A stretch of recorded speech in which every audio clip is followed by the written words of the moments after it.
Hey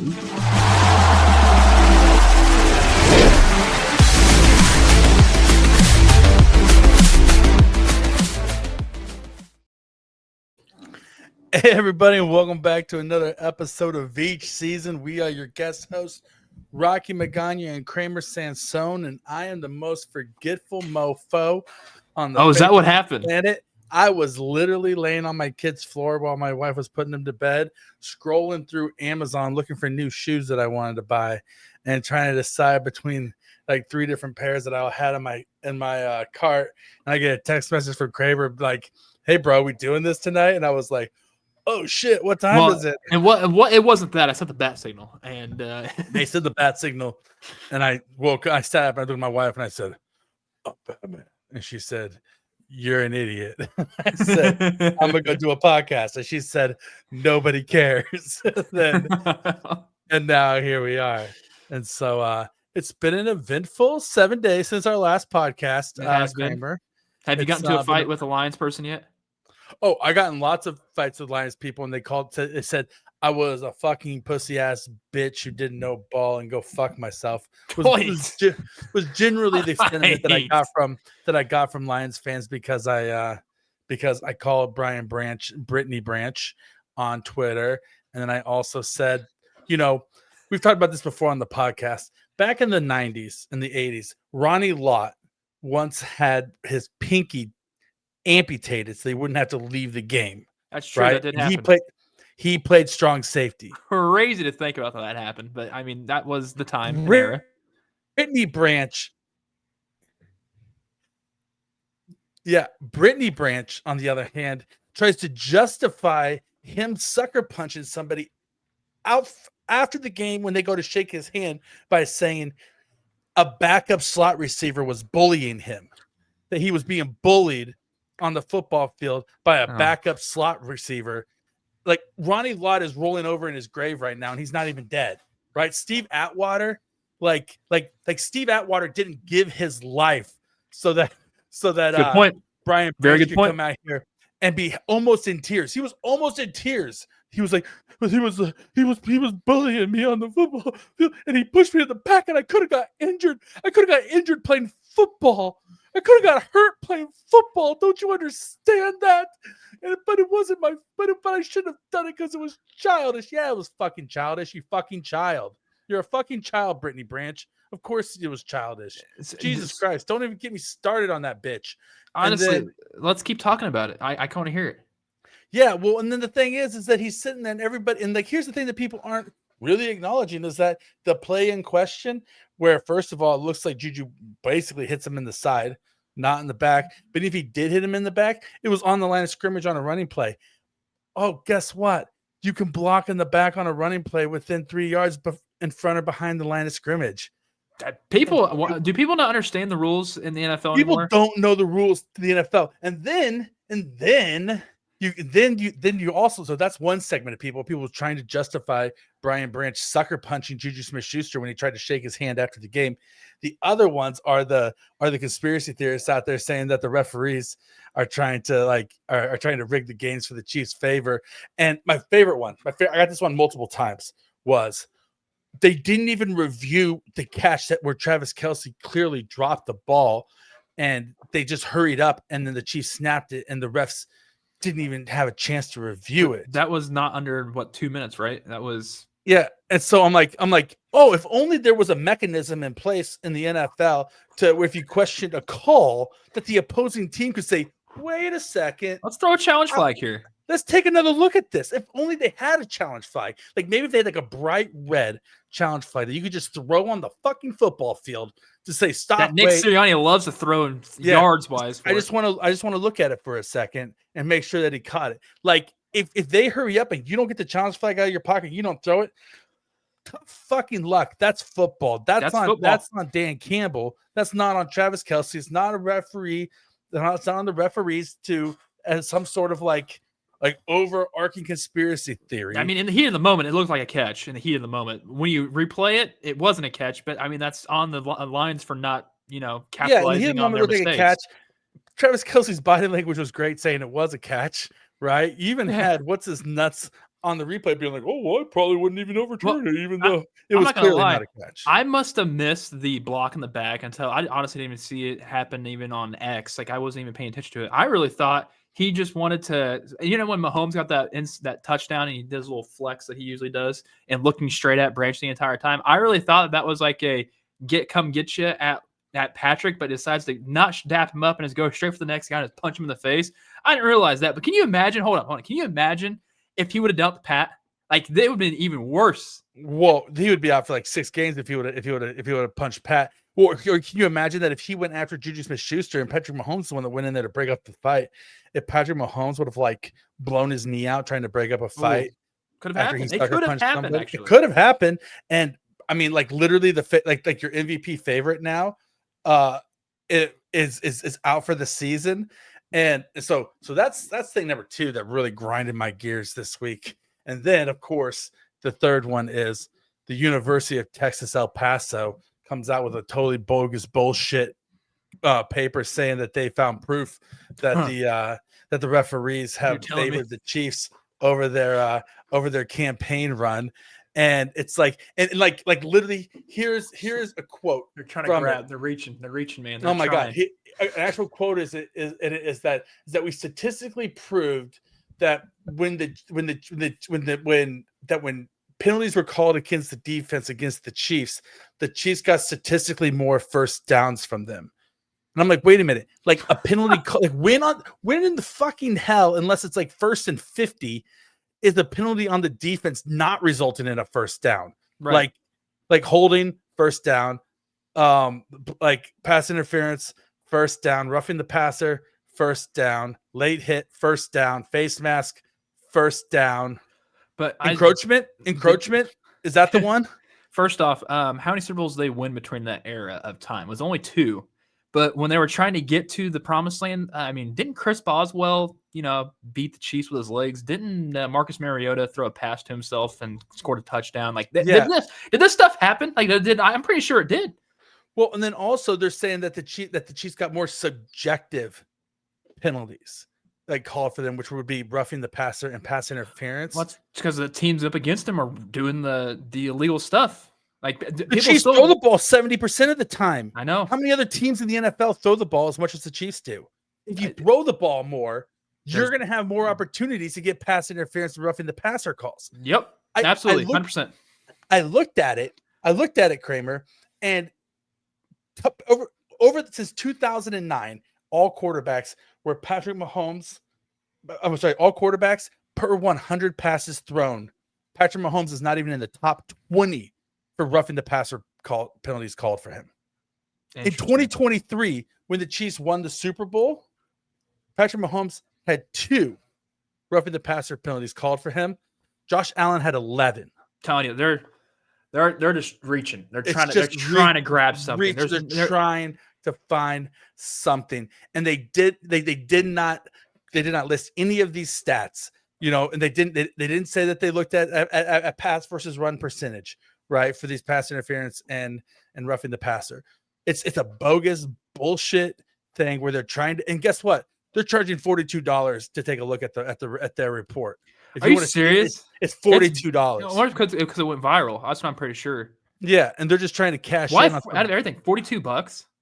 Yeah, I don't know. Like some Jackie Robinson type stuff here. It's totally bullshit. And then also they're saying the Chiefs are getting more pass interference and roughing the passer penalties than dynasties of the past. Okay, first of all, they've changed the rules to benefit offenses, and they call more pass interference and roughing the passer now than they did in years past. I think Troy Aikman could have got fucking DDT'd on the field, and they're not going to call that shit. I'll tell you what. What was the time frame again? 2016, 2023?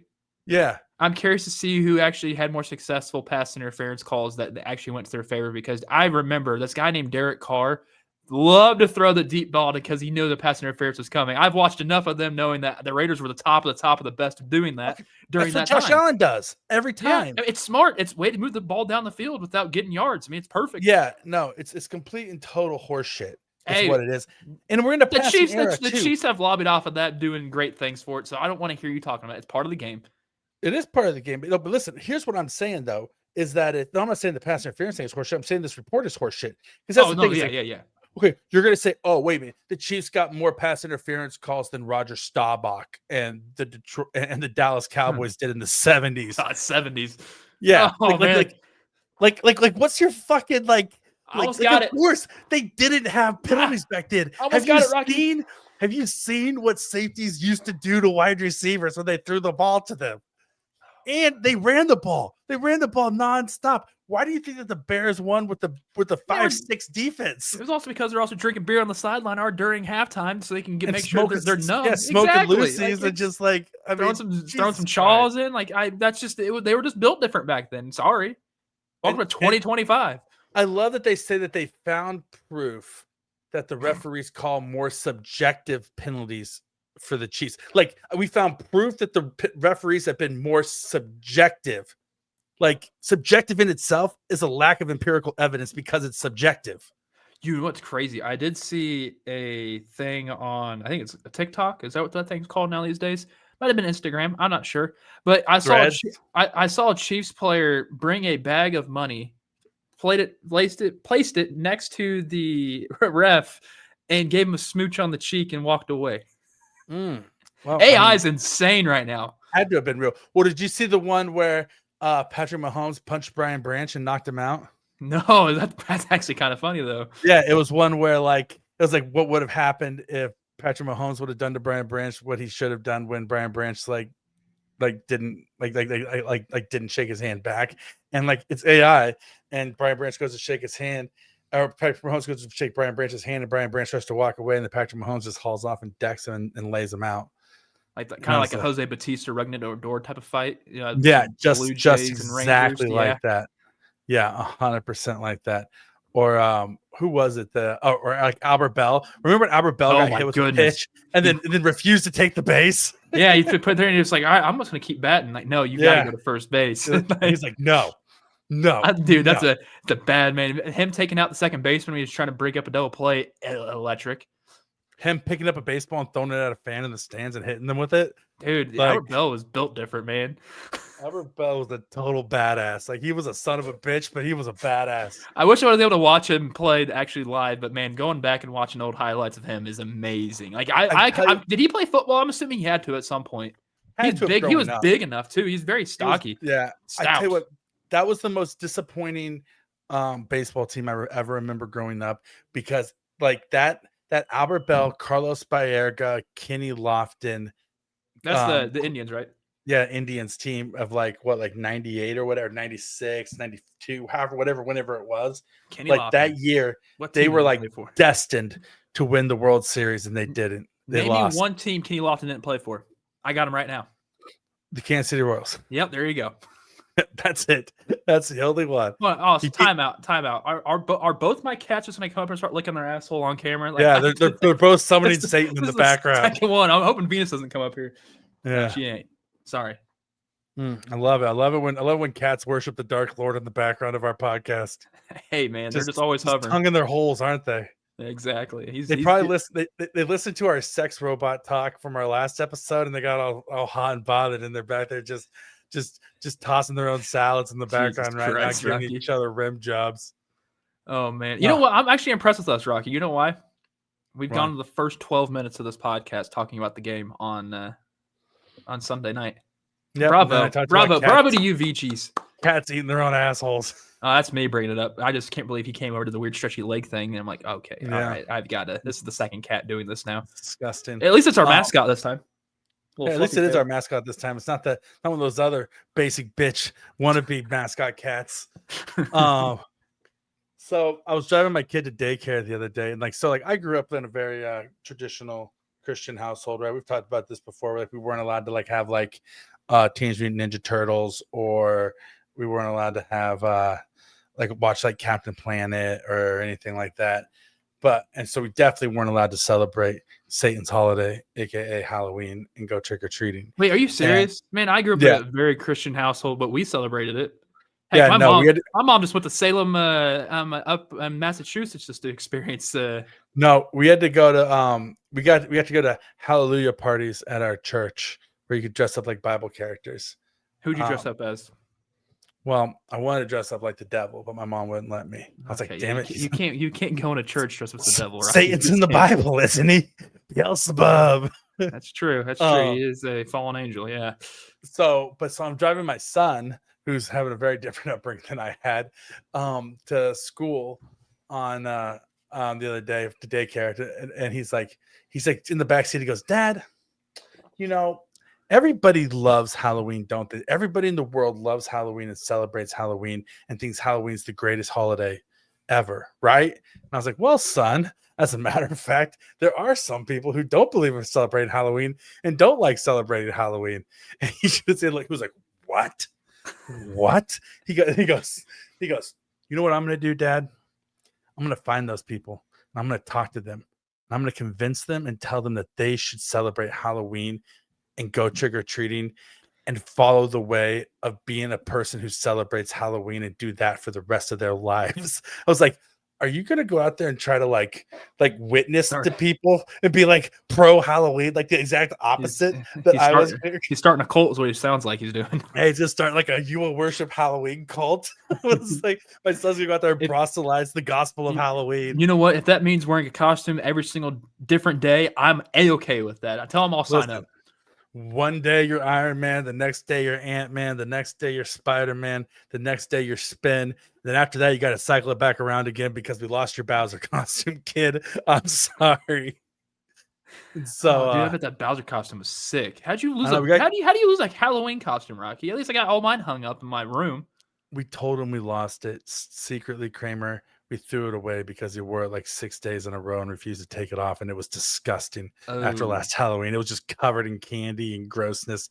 And there was no getting that thing clean again after like playing outside in it. And so, but he wants to be Bowser again this year. So we got to get him another Bowser costume. No. Don't get him a Bowser one. Get him a Waluigi. Well, yeah. Well, he wants to be Bowser though. Like he loves, like he wants to dress up as Bowser. What's the baby Bowser name? Oh my goodness. Why is it escaping me? The one with the glasses, like the sunglasses. No, he's got a mask. Not a mask. He's got a bandana tied around his face. Oh, not the. Okay, I thought you say a retainer. I'm like, don't make him the nerdy one. But it's Baby Bowser. It's just Baby Bowser. There you go. Make him Baby Bowser. Yeah. Well, so here's the deal. He has 2 different Halloween parties at his school, and so he needs 2 different outfits for him. So one of them is going to be Bowser. The other one is very specific costume request. He wants to be the Wild Thing from Where the Wild Things Are that has the chicken head but the fish scale legs. So I don't know what that is. So you never seen the book? You never read the book Where the Wild Things Are? I don't believe I have. There's one of the Wild Things that has like fish scale legs and a chicken head, and they're like it's like a mix and match type of like monster. But they don't sell it at Target. I'll tell you that much. You're gonna have to go. You're gonna have to create this. This is gonna be a custom job. Old Papa's gonna be breaking out the paper mache. Is it the main character? Feathers. The main big character with the horns? Nope. It's the one that with the bird head. Oh yeah. Good luck. Yeah, no, he wants to be the bird head one. I never seen this show. Never read the book. I've never. It looks like it's an imaginary type of thing. Imagination land almost. I mean, imagination is all perspective and your own perception. Life. We live in a simulation, so everything is perspective. Not in a damn simulation, Rocky. We're not. There's no way it's hard to. Exactly. Like the only way that shit could go this south in this universe is that somebody fucked with the simulation. No, I think it's actually running on course. Yeah. They're actually like, okay, so let's put all these fucked up variables in here and then see just how crazy it is. At least the NFL is a simulation. I mean, apparently that UTEP people thought it was. So, I mean. Yeah, I mean, 100%. Well, also, like, if it's a simulation, then whoever's basement we live in, and they're like, and like this is like their version of Sims. It's like the time when I put all my Sims in the pool and just took out the ladder so they couldn't get out. And or like the time that you're drowning them. You're seeing how long they can swim. Yeah. Or I took all the doors out of the house and locked them in there together until they just started procreating and breeding. And so it's like Minecraft, but Sims related. Yeah, it's like Minecraft, but Sims they turned to cannibalism and like like essentially that's the level of simsdom that we're being subjected to at this point. And so, but yeah, so who knew that the Detroit Lions fans were such bitches and such crybabies? And here's the whole thing. We'll talk about the game here in a second, but do we have to though? I mean, there's really not much to talk about to preview the game this upcoming week, but I mean, it's Raider week. Come on, Kramer. There's a lot. What do you to talk mean? about. The Raiders aren't good. Trust me, I've watched enough games. I don't know, but that's the whole thing. That's why it's fun to talk about, because the Raiders aren't good. But it doesn't matter. The Chiefs are. Raider Nation, baby. Yeah, my eyes hurt. That is disgusting. I'm trying to make it corrected. I'm not good with this angle. There we go. There's the logo we use now these days. Yeah, that looks horrible. Oh, no, it looks great, Rocky. What do you mean? It's a big old dumpster fire. I would rather see a blown up version of your cat's asshole hanging on your wall than that Raiders logo. Like, they like to back it up on me when I'm there trying to smell my chest. That 30-point star hanging on your puckered up, hanging on your wall. I'm good. It's annoying. We have to shave that one because he gets shit in his fur. So it's like yeah. Tell me more. Tell me more about how you get shit in your cat's fur. We gotta shave that pussy every once in a while. Listen, sometimes you gotta shave a pussy. I mean, high and tight, like I like it.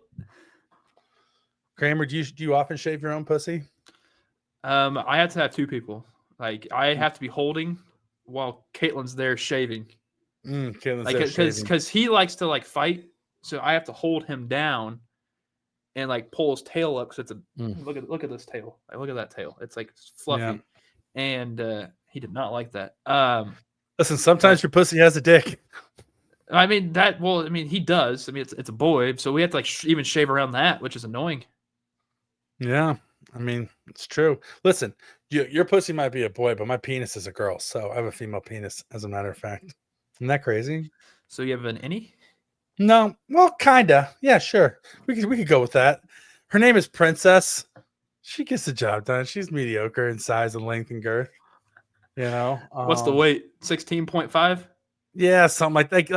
Like my wife sees it, she goes, I guess it'll work. It'll do the job. You know, and so we're talking about cats, right?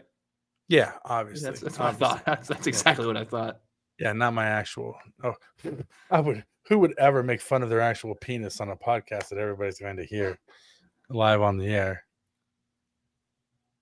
This guy would actually. I was waiting for that awkward pause to go away by you saying something. This guy would, because listen, there's a lot of people in the world that drive Hummers to try to make up for their small penis size and try to convince everybody that they have big dicks. No, I'm not one of those guys. The little man syndrome is real around Kansas City. We all know that one guy. We all know that. It's real all over the world. It's real, and I mean, it's fucking real in Florida, bro. Like, you see a guy driving a Dodge Ram here, I guarantee you he's 5'5". He's got 6-inch hands and the skin of a hot dog because of how much he's been outside. Yeah. Oh my God. Yeah. And his hands are swollen like Joe Rogan's because he takes so much creatine and HGH to try to make up for his shortness. I don't know if creatine does that. HGH would. I take creatine to this day, so that's the reason why I'm at least going to be hesitant when we're bashing creatine. Well, listen, I take creatine every day as well because they found out that it fights Alzheimer's. Yeah, no, it does. It's also in all the meats you eat, or at least good meats like steaks. Ooh, love me some steaks. Love me some steaks. Listen, nothing like a good meat in your mouth. You know what I mean? I love me a good Wagyu. This was actually. So first of all, before we get to what I'm going to get to, our raw dog of the week, we have. We have two new sponsors for our raw dogs of the week. We have the Osawatomie Hot Dog Farmers Association of America. Shout out. They are the Heartland's leading association for hot dog farmers, and then also the Belton Mechanical Meat Processing Plants Association as well. They are the leading mechanical meat processors of the Midwest as well. Shout out. They have stepped up and they have so graciously sponsored our raw dog of the week. And so we are very much pro Osawatomie Hot Dog Farmers Association and Belton Meat Processors Guild as well. And so what we're talking about meat in your mouth, I just want to make sure that we give a shout out to our new sponsors. So as we give them a shout out, let's just get to our raw dogs of the week, man. All right, let's just do it. All right, Kramer. Well, then you tell me, who is your raw dog of the week? My rawest dog of the week it's got to be Jalen Moore. The fact that he came off the bench, got the call from the bullpen to get in there, and he's played damn good. I mean, Aiden Hutchinson did kind of tee him up a little bit, but he was able to recover and push Aiden out of the way so he didn't get Pat Mahomes. That's when you see Aiden go over to the Juwan Taylor side, because he was never really there on the Jalen Moore. But, man, being able to just basically come up and be like, hey, I got you. No worries. That's why you signed me. I'm your backup left tackle. Heck, he looked like he could be a starting left tackle in the NFL the way that he played against the Lions.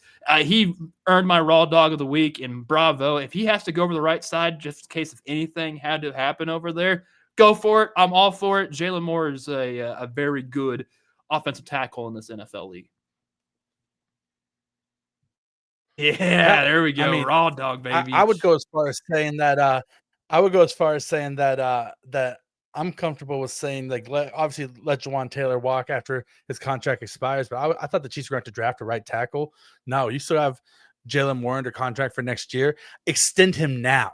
Yes. Extend him now and make him your starting right tackle of now and of the future, but especially in 2026, that Jalen Moore should be your starting right tackle before, because not only did he come in on short notice, and thoughts and prayers out to Josh Simmons' family. We have no idea what's going on. Nobody has any idea what's going on. The Chiefs are being super secretive about it. Hope everything's okay with his family, but comes in a pinch with zero notice, steps up, plays balls to the wall, lights out against Aiden Hutchinson for the most part.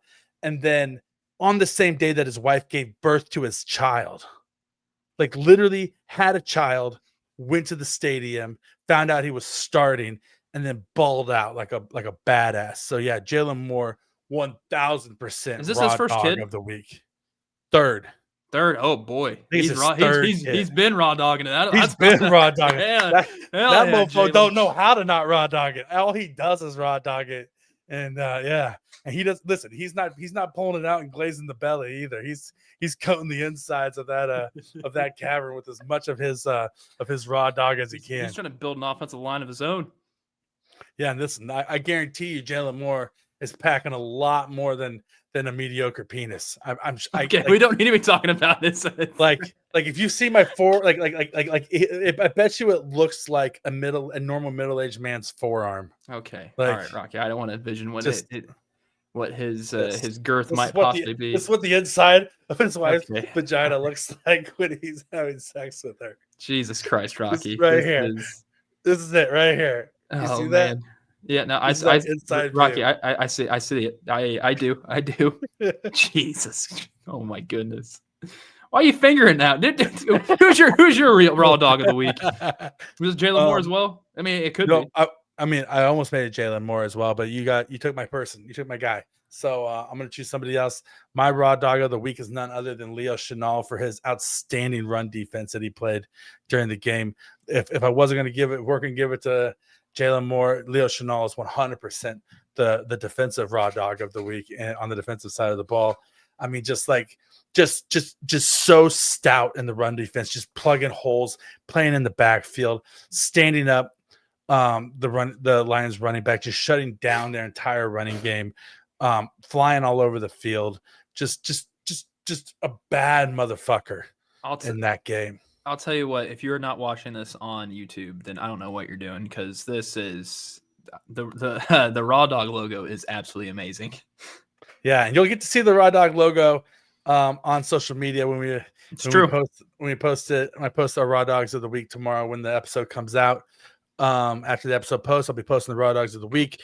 Each week, also, I'll be asking you who your Raw Dog of the week was. Country Boy told us that his Raw Dog was Jalen Morris. I think it was. No, or it was Leo Chenal. He said Leo Chenal, I think. Hell yeah. Country Boy, I can't remember which one you said. It was either Leo Chenal or Jalen Moore. But yeah. So I'll be throwing out the question. You can hit us up. Let us know who you think your raw dog of the week is. At the end of the year, we're gonna have a vote from all of our Raw Dogs of the week, and me and Krame will pick our finalists of the year based upon, how deserving they were, how many times they won it, yada, yada, yada. Like, for instance, I would say pretty confidently that Jalen Moore's Raw Dog of the Week award is probably going to be hard to not have him be one of the finalists for Raw Dog of the carries a lot of weight. Carries a lot of weight. So then, then we'll have a public voting with you guys for who you think the Raw Dog of the Year should be, and then we will we're going to try to find a way to get the award in the winner's hands. Come one way or another, we'll mail it to the stadium and do a care of them, or we'll go trick-or-treating in their neighborhood, or and when they open the door, instead of like them giving us candy, we'll just hand them the award and say thank you very much. Or we'll make our good friend of the show, Pete Sweeney, because he gets to go in the locker room. We'll make Pete just slide this in their locker and walk away when nobody's looking. Speaking of that, I'll be in the locker room this Sunday. Well, shit, Kramer, then you just do it. Yeah, no, I got approved for my credentials, so your boy got in. Yeah, so then don't even you don't have to ask them about it. Just exactly slide in the locker room, or just say or you just say, hey, we have a question, be hey, congratulations, you won the Veach Season Raw Dog of the Year award. Can we get a statement? And then hand them the award, and then they'll be like, this is the fucking dopest thing I've ever seen in my life. Thank you for awarding this to me. The next game I put my stuff in for credentials is the Chargers game. So you gotta get these things made and sent out to me. Yeah, so we got to get these things made and sent out to you. Okay. And so at least we'll give them a coaster that says Raw Dog, like a framed certificate. Here's your certificate of Raw Dog of the Week. It comes with a free buffet to Pizza Street. Hell yeah! That'd be awesome. That would actually be $5.99 buffet, $5.99 gift card to Pizza Street. Hey, it's the thought that counts. Yeah.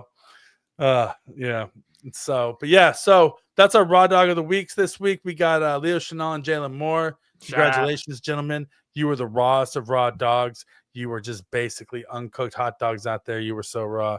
And we fucking love you, and we appreciate your service. Hey, Rocky, guess what? What? We got a review. We got a review. Shit. We got a review over on the Apple. You don't say. I do say. Let me read it to you. All right, read it to me. Hit me up. Let me know. So the username is Steve. I think it's Steve, but there's a dot above the E on the last E of his name. So I don't know what that truly means. It's like Steve A. Steve A. Maybe it's not a tilde. It's just a dot above the E. It might be a tilde. Maybe it's Steve. But he said 4 out of 5 stars, which thank you. And it's labeled bruh. Love the pods, but if I hear another person get mad at Juwan Taylor for a wide receiver not being on the line of scrimmage, I might as well turn on a national show that only reads box scores too. Does that make any sort of sense, Steve? I know we bashed Juwan Taylor and all, but I know Veach season doesn't do that. So never, ever. We don't read box scores. We watch the games. Heck, Rocky dissects the games after the games over on our channel with our guru Steven Serta. And I guarantee you, I don't ever read a box score before I do.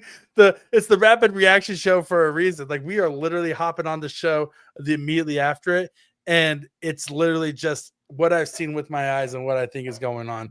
I am not reading the box score. The only time I'm ever reading a box score, to be honest, is when I'm writing an article over at Arrowhead Pride, and I have to cite a statistic in the article, and then I only read the box score then because journalistic integrity dictates that I need to link to my source material in order to validate and prove what I am saying. But for podcast purposes, I'm not reading shit before I talk to you guys.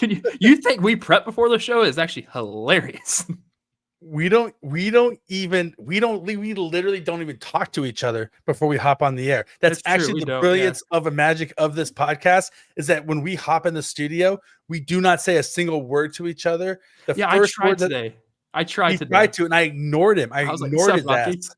And you just looked at me like, said, "What's up?" And I stared at him like, "What the fuck are you doing?" And then as soon as we go on the air, it's like, "Oh, hey, we're best friends." But as soon as we get off the air, it's like, "Fuck you, I'm out of here." We're like Shannon and Skip. We're Shannon and Skip over here. Yeah, that's No, very joking. true. We get off the podcast and we spend about 30 minutes telling each other how much we love each other and how much fun it was and how much we missed talking to each other. It's really hard when I see his face not to get completely giddy and just crash out and just be so fucking stoked to see my buddy. But I do appreciate you, Steve, for the 4.5-star review. You are the best. We thank you for it. And if you were going to pick Jalen Moore for your raw dog of the week, my raw dog of the week was going to be Juwan Taylor. I did say that in our group message earlier. You did say that. You most definitely, because you know why? That. No penalties, baby. No penalties. Congratulations. Listen, I'll say this. Juwan Taylor looked better. This was the best game he's played all year. And Kingsley the last 2 weeks has looked like a fucking stud. Mm-hmm. So I think he actually wanted to show out Kingsley at least because he's going up against his cousin Penei Sewell. So yeah, I think he was like, oh shit, the family's here. I gotta show up. Yeah, I gotta show out a little bit. We also have a comment on the Spotify. Oh hell yeah! What did we get there? This is from Brian from 4 days ago. Shout out, Brian. It says, oh boy.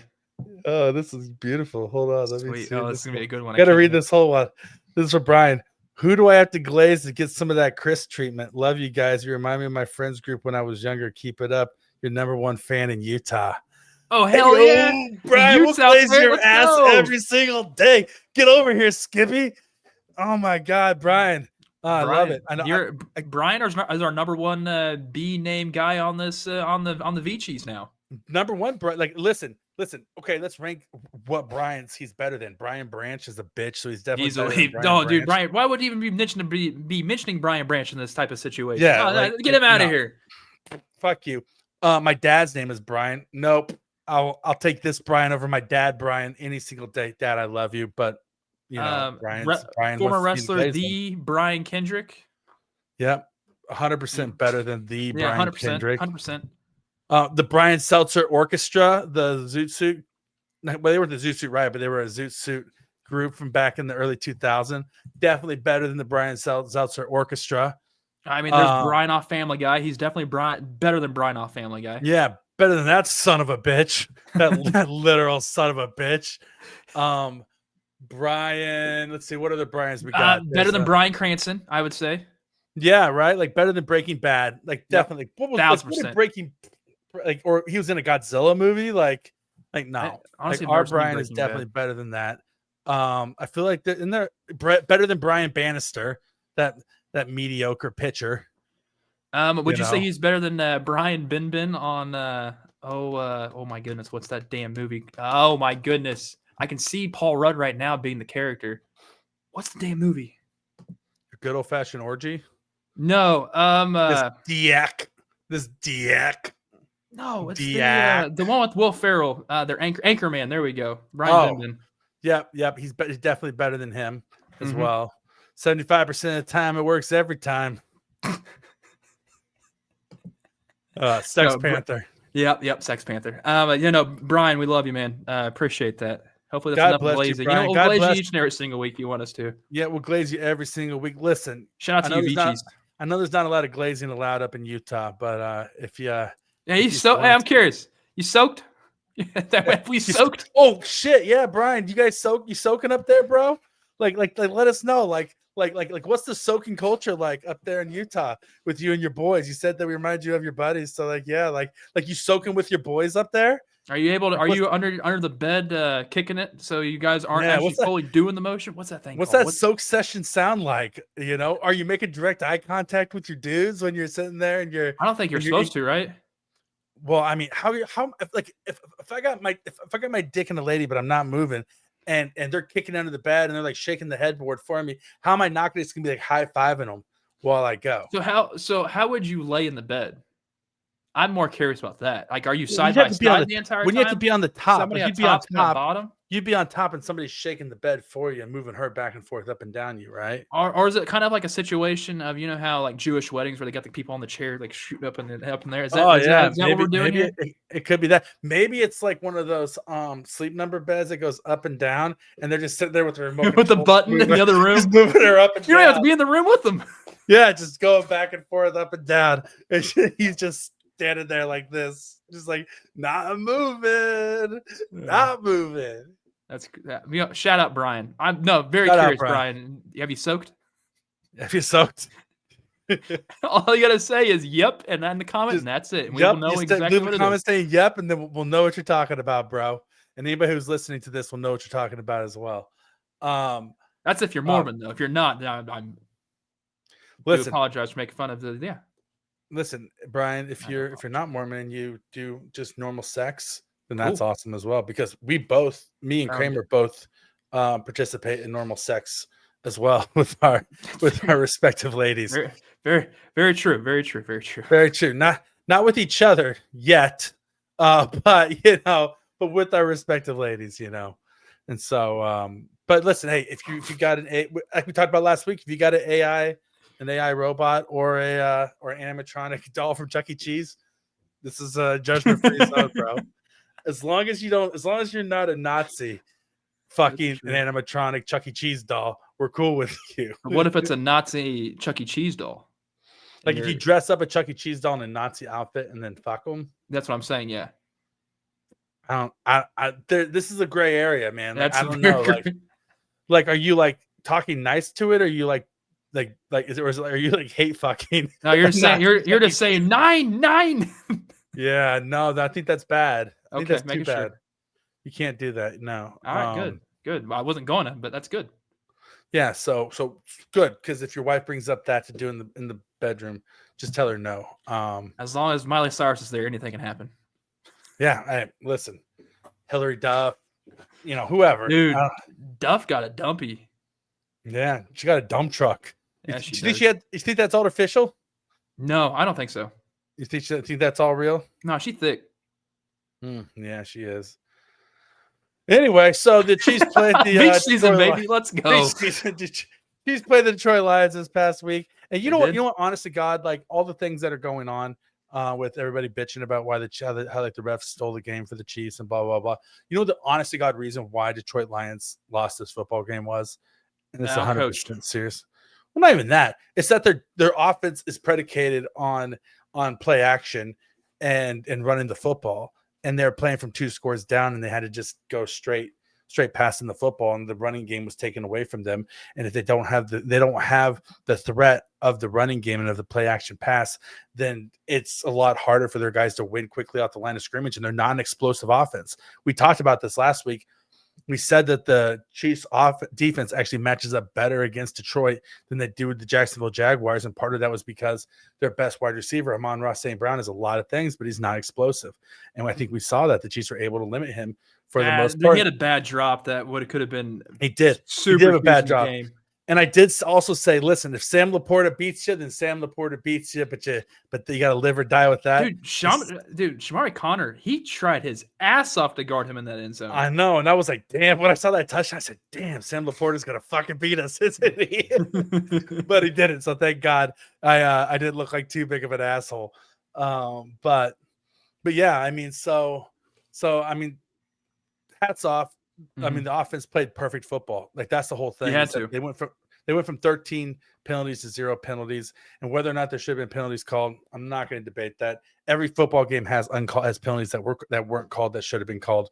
The people are pissed off also about the Jared Goff touchdown that got called back. He's got to pause. You got to pause. That's the rule. Yeah, that's the rule. Like literally, wide receivers pause on those type of routes. You need to as well. Like when Nick Foles ran the Philly special in the Super Bowl, he paused because he knew he had to, right? Like this isn't a new rule. This isn't something where they're pinpointing it out. And it's not that they like spoke for 2 minutes and then decided to call it a penalty because it's against the Chiefs. They took the time they needed to make the right call, and they made the right call. So I'm sorry, Detroit Lions fans. You can continue to bitch and continue to be upset, and you can continue to be everything else in the world, but your team just got beat, and they're still a good football team. You still have a good season going, but they could easily learn from this loss, and I feel like they will. And heck, who knows? We might see a rematch in the Super Bowl between these two teams. We might see a rematch in the Super Bowl because listen, there's no powerhouses in the NFL right now. No, on neither side. I would still yet to call Kansas City a powerhouse. Give me till week 10 before I start planting my flag of saying, yeah, they are a powerhouse. Just let me get there first. But I like to be on the at least the big open mind of every single team in the NFL. Yeah, I mean, right now, like you can't call. I mean, like I think that the Chiefs are the best team in the NFL. They're still my Super Bowl favorites. I think they're actually better this year than they were last year if they can put everything together. But if somebody outside of Kansas City is going to say the Chiefs aren't a powerhouse because they're sitting at 3-3, yeah, sure, I understand that because they're sitting at 500. You are what your record is at some point, right? And so, like, if the Chiefs rattle off 6 wins and they're sitting at 9-3, and then I can say they're a powerhouse. Yeah, then they're a powerhouse. That's fine. I can live with that because if the Chiefs don't run off 6 wins and they're sitting at 500 going into Week 10, then they're not a powerhouse. You know what I mean? Like, I'm more of a powerhouse at that point. And I'm more of an in the moment type of person. Like I hate doing projections because most of the time my projections are absolutely wrong. And I just want to be like, yeah, no, that's this team is definitely improved each week. They definitely improved since Monday. I know that for a fact. Now we'll just have to see what they do on Sunday. Well, I mean, when they win on Sunday against the Raiders. You're that confident that your team is going to lose on Sunday. Dude. Geno is not good. But you were so stoked about Geno. I had to be stoked about Geno. Because he's all you had. I had to be stoked about Jimmy Garoppolo. Trust me, I tried to drink as much Jimmy Garoppolo Kool-Aid. Trash mustache, Aiden O'Connell. Kind of wish we had Gardner Minshew back, but that's just me. And also, might as well just put Kenny Two-Glove Pickett in there. I know the Raiders just won their game against Tennessee, but it's also the Tennessee Titans. They're not good.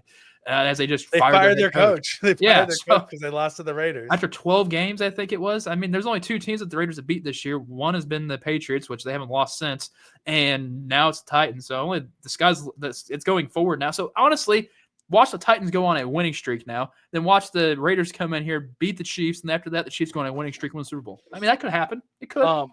Did you see where Cam Ward said after the game that if he's being a buck, that the Titans are ass? He said, "We ass right now." He said that. That was not AI. No, he's not being a buck. We ass right now, dude. Cam Ward. Okay, all right. I'm getting some respect now on some Cam Ward. I like that. Yeah. Good for him. And then old Tua Tagovailoa say that people don't show up for team meetings. Did you see what Shiloh Sanders did after the Browns game? Where he acted like he was his brother? And he was walking around the concourses and stuff wearing a mic. Yeah. It's so good. He's so smart for doing that. Get his signature, handing out autographs and everything. Yeah, and also with Tua saying that about his team not showing up to meetings is very telling. I'm curious who it actually is. Yeah, that's super telling. You know it's Tyreek Hill. Come on. I mean, he's hurt. He doesn't need to be there. Yeah, but I mean, it was probably before he got hurt. Easily. It's probably Jalen Waddle. It's probably what Devon Achane. So all the playmakers you would say on this team. All the playmakers, yeah. Maybe it's Mike. Maybe it's Mike McDaniel on the players only meeting, not showing up. Yeah, he's like it's a players only meeting. I'm gonna be there. He's just standing in the hallway vaping, just being like, this strawberry and cream is the tits. Strawberry cream juice in my vape is the tits, bro. To go back onto the Chiefs and Lions game, it was nice though to see a rusher going over 50 yards that wasn't the name Patrick Mahomes for the first time this entire season. So that's at least good. I don't know how much that's going to carry throughout the majority of the season, but it's at least nice to know that even though Mahomes did rush for 10 times, if you want to take a look at the stats or the box scores, people, but I mean, oh well. It's going to happen. That's football. I mean, if he's trying to get first downs, I don't care. Go out there and get the first down. I'm all for getting first downs.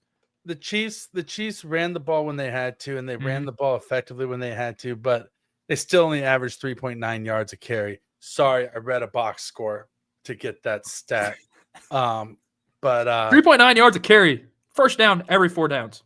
Yep, every 4 downs. But so if the Chiefs did want to go out and make a trade for a guy, I'm not going to be mad about them going out and getting a little bit more juice. They don't need it. But they're not going to get Alvin Kamara. So if that's what you're hoping for, they just don't need happen. It. Why would you want to add another person to this offense rather than not adding a person on defense? I would much rather add a person on defense to go get the quarterback than because Rashee Rice is coming back this week. What more playmakers do you really need? Here's my thought, Kramer, and it's interesting that you say that because your boy's out there reading all the articles in the rumor mills of who supposedly people are calling and inquiring about. And 2 players that were mentioned were Jermaine Johnson and Breece Hall, both for the Jets. If you're going to be sending a 2nd-round pick over or a high draft pick, you might as well try to get 2 players. I mean, that's send over a couple of picks, get 2 players. And if you got a Breece Hall and Jermaine Johnson to this team, like I wouldn't be angry about it. I would be more angry about knowing that I'm a Breece Hall owner when it comes to fantasy football standards. I don't want him in this system. Like, I want my Brees Hall receptions not coming from Patrick Mahomes. And I need some handoffs because that's what he does. That's what he does over there in New York. But I can see Jermaine Johnson. That's actually kind of a sneaky little guy over there. I like that. I'm a big fan. And that'd be a he kind of was impressive in that Broncos game over in London this past week. He almost was able to make the Jets win the game if they had an offense. But when you have negative 10 passing yards throughout the day, it's very hard to go downfield. Jesus, somebody save Garrett. Dude, Rocky, congratulations. You know why? You had more passing yards than Justin Fields on Sunday. Congratulations, Kramer. You had more passing yards than Justin Fields on Sunday. We all had more passing yards. Hey, Brian, congratulations. Yeah, Brian.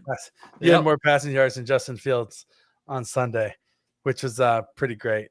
Well, also congratulations to me because I won in our fantasy league. Listen, I benched Hollywood Brown and then still won my game in our fantasy league. Good job. I started Kendrick Bourne for him, so I had another really good game. Oh, he had a very good game. It would have been nice of you to start both of them. Yeah, if I would have started both of them, it would have been dope. But I also started Josh Jacobs, who had another 31-point game for me. So we are tied for 2 and 4 in our division right now. Yeah, we are neck and neck. But listen, we're second half. I'm a second half team, baby. I don't know what this team is. Kyler sucks. Tua sucks. I thought the Kyler Murray Marvin Harrison combination would be great, but it just hasn't done anything for me. Listen, my Caleb Williams Roma Dunze combination has not been stellar, but my waiver moves like Kendrick Bourne have been amazing moves so far.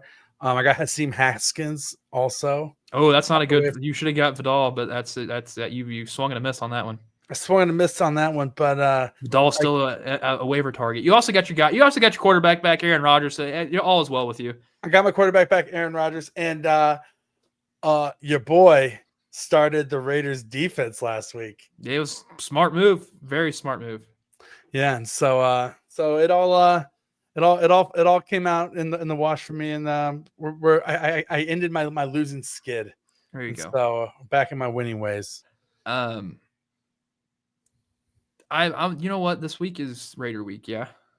Yep. Oh yes, of course it's Raider week. How could you forget? It's one of the two best Raiders Chiefs week. games It's Chiefs of the week year. for me. That's the reason why it's odd for me saying Raider week. It's usually Chiefs week for me. Yeah, we're gonna literally stomp your asses on Sunday. You know what I don't know about with this offense now is who's the guy that's not going to get any love whatsoever. You know who a guy that didn't get any love whatsoever in the Lions game? Tyquan Thornton. He didn't get any sort of love at all.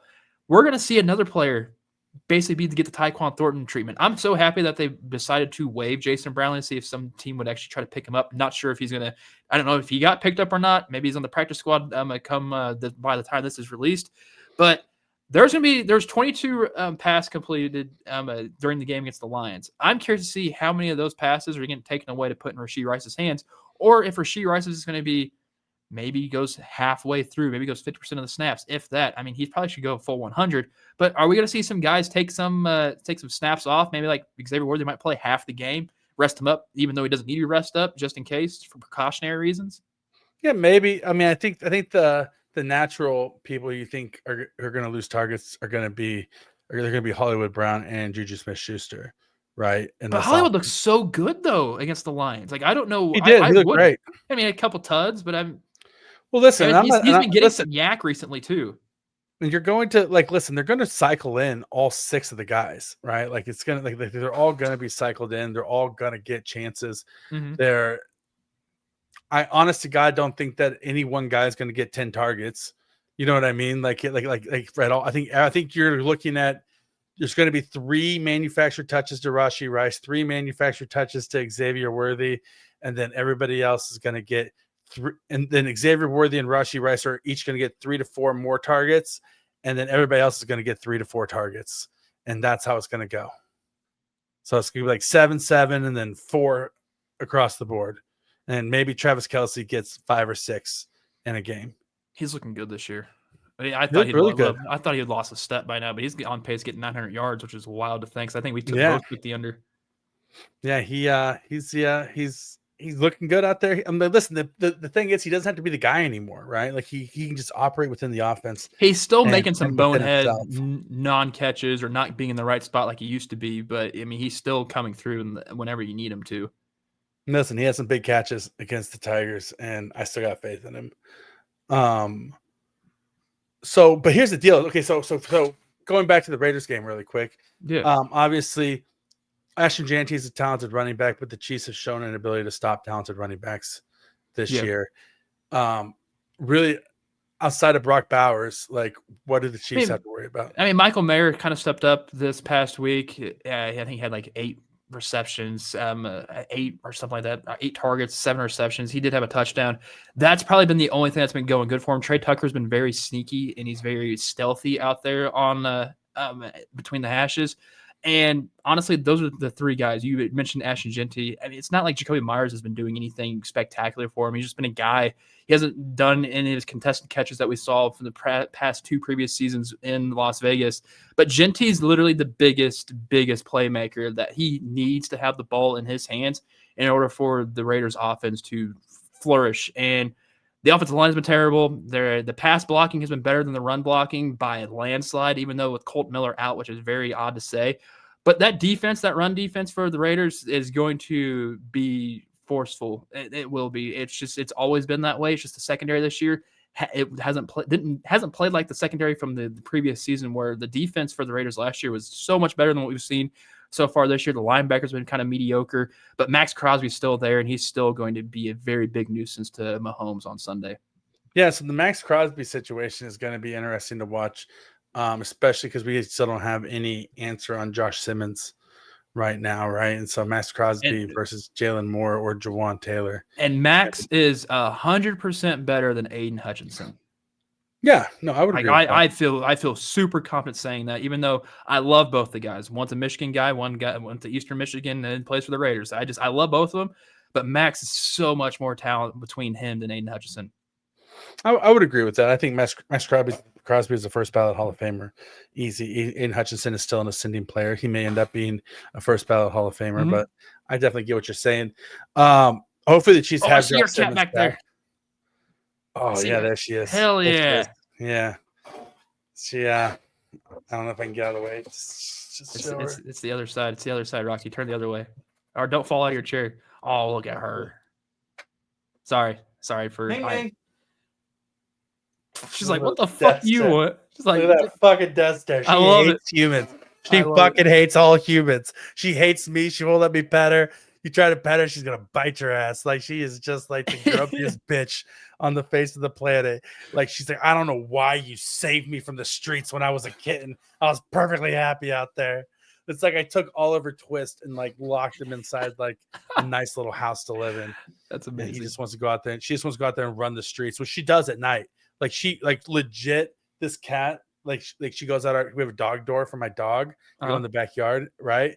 And the cat uses the dog door and poops outside, so we don't have a litter box. So that's hell yeah, that's awesome. That's awesome. No litter box, but she also like at like 11 p.m. every night she leaves the house and she comes back at like 6 a.m. Like, she's just out. She's out running the streets. Like, she'll just bring shit back. I can't even tell you the animals she's brought into this house. Like, just she should not be bringing into this house. One of these every gator. She's gonna bring her a big old gator in here. Every now and again, I think there's like a coyote or like a because we kind of live on the city limits, or like an owl or something after her, because she'll come just fucking busting through the dog door, just like hair up like this and just like spin around. And she's like looking at the door, like expecting something to come through the dog door behind her. And so like she's been like chased across the backyard a few times by random ass animals. Jeez, that's awesome. Yeah, so it could I'm so sorry for getting distracted there. Yeah, no, it's fine. End of the day, Chiefs are gonna fuck up the Raiders. I'm not concerned about. It's not much of a bloodbath. I mean, especially with Rashee Rice coming back and the passing game being as proficient as it has been, and Patrick Mahomes playing at a legit MVP level. Like, this might be the best we've ever seen Mahomes play. Only one, like, he has 2 interceptions on the season, and one of them should have been a touchdown. The other one was a bad throw, right, against Jacksonville. Like we can say that. But for the most, other than that, though, he's been playing at an MVP level, especially against Detroit, played at an MVP level. He's stretching the field. He's going downfield. He's seeing the field well. I expect him 100% to light it up against the Raiders. Yeah, if Chip Kelly wasn't the offensive coordinator there for the Raiders, they'd be so much better. Shocking, because remember when he was supposed to be like the next big offensive mind. So one interesting thing to talk about before we get out of here, because we can get out of here in a second, is like a name to watch that's been brought up to watch it for the Tennessee Titans job has been Matt Nagy, right? With Mike Borgonzi. Oh, being, yeah. A former front office guy here in Kansas City and now being the GM down there in Tennessee. And if Matt Nagy does get the job to be the Tennessee Titans head coach, who do you want to see the Chiefs target for offensive coordinator? What do you think the Chiefs would do at offensive coordinator? Bring him home. Who? Bring him home. Bring him home. You know Alex Smith? Nope. No. Bring him home. He's the running backs coach for Chicago. Bring him home. You think bring in EB, baby? Bring him back. They need some guy to get in their ass. Like they need that guy. Yeah. They've been searching for that guy since EB's been gone. Just bring him home. Bring him home. Do it. Bring him home. Listen, I wouldn't hate it. I don't know if Andy. Yeah, I know he's getting fired. He's getting fired. Ooh, EB? No, Mike McDaniel. He's going to get fired at the end of the season. Oh yeah, Mike McDaniel's going to get fired. Dolphins are super underperforming. I think that more likely would be that I think that him bringing home Doug Peterson to be the offensive coordinator. Dougie P, that'd be awesome. That'd actually be pretty sweet. More likely. Two other guys that have connections to Reed would be Frank Reich has a connection to Reed. Yeah. I don't think that's going to happen as an offensive coordinator, or also Pat Shurmur worked underneath Reed as a quarterbacks coach when he was in Philadelphia. And so he's still out there too. I'm a big fan of Doug Peterson and the Eric Bieniemy. I like those are my two leading candidates. Yeah, I mean those would probably be my two leading candidates too. I would love to see EB back. I love EB as a head coach. I mean, as an offensive coordinator. Sam Howell led the league in passing. Just let that, and he's the backup now for his third team in the NFL, and that's the Philadelphia Eagles. Yeah. Crazy how time just flies. Yeah, it sucks that EB had to be hitched to Ron Rivera's coaching staff because Ron Rivera was like a lame duck by the time EB got to join his coaching staff. Yeah. But 1,000%, I would bring EB home and make. I mean, honest to God, though, if I'm Mike Morganzi, I'm bringing in EB to be my head coach. I mean, I'm not gonna lie. I'd take EB over Matt Nagy as my head coach any day. Yeah, I would. You want to turn things around. You want to build a winning culture, and you want to build some accountability. I think he would build that culture like how the Lions have. There's just something about that grit the Lions do have. I mean, clearly it showed on full force, even though Dan Campbell said that's just not how we act, and does wish Brian Branch didn't do that. But I think EB can develop that type of relationship with his players like Dan Campbell does with the Lions. Listen, I really liked what Dan Campbell had to say and how he started his press conference after that of saying I love Brian Branch, but what he did is unacceptable because he's saying that I'm here for my player. I love my player. But what he did is unacceptable. It reminds me a lot of kind of like the stance that the Chiefs took with Kareem Hunt when they had to release him, right? Like they said, like we love Kareem Hunt as a person, but you can't lie to us and you can't do what you did. And he lied to us, right? And so we had to do this. But then they said, but we love Kareem Hunt and we wish him nothing but best, and we stayed in contact with him. And now they brought him back, right? And now he's back with the team.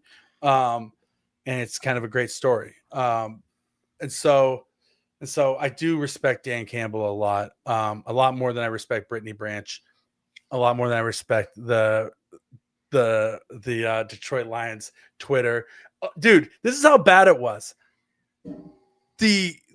Our colleagues over at Pride of Detroit, our SB Nation affiliate, were on Twitter bitching about the referees calling the Chiefs players bitches and pussies. Nice. Our fellow SB Nation colleagues. Nice. That's very nice. Very journalistic integrity. It's the only person that I didn't call out when I saw it, though. I just let it slide, right? Because yeah, we got to be cordial. We gotta be cordial. And not really. I mean, it's not like I somewhat still work for the employer that still employs me. But it's like I don't care what the Philadelphia people are saying. I'll roast whatever their hosts are saying. That's true. Yeah. Yeah, you're right. Go fuck yourself. Yeah, Brian. exactly.